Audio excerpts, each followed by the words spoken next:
இன்றைய நற்செய்தி புனித லூக்கா எழுதிய நற்செய்தியிலிருந்து வாசகம். அதிகாரம் 4, இறை வார்த்தைகள் 24 முதல் 30 முடிய. இயேசு நாசரேத்திற்கு வந்திருந்த போது தொழுகை கூடத்தில் மக்களை நோக்கி கூறியது: நான் உறுதியாக உங்களுக்கு சொல்கிறேன், இறைவாக்கினர் எவரும் தம் சொந்த ஊரில் ஏற்றுக்கொள்ளப்படுவதில்லை. உண்மையாக நான் உங்களுக்கு சொல்கிறேன், எலியாவின் காலத்தில் 3½ ஆண்டுகளாக வானம் பொய்த்தது, நாடெங்கும் பெரும் பஞ்சம் உண்டானது. அக்காலத்தில் இஸ்ரேலரிடையே கைம்பெண்கள் பலர் இருந்தனர். ஆயினும் அவர்களுள் எவரிடமும் எலியா அனுப்பப்படவில்லை. சீதோனைச் சேர்ந்த சாரிபாத்தில் வாழ்ந்த ஒரு கைம்பெண்ணிடமே அனுப்பப்பட்டார்.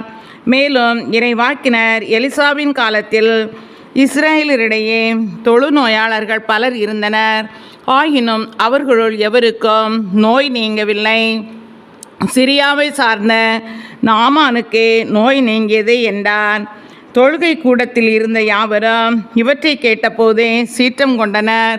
அவர்கள் எழுந்து அவரை ஊருக்கு வெளியே துரத்தி அவ்வூரில் அமர்ந்திருந்த மலை உச்சியிலிருந்து கீழே தள்ளிவிட இழுத்து சென்றனர். அவர் அவர்கள் நடுவே நடந்து சென்று அங்கிருந்து போய்விட்டார். இது கிறிஸ்துவின் நற்செய்தி. கிறிஸ்துவே உமக்கு புகழ்.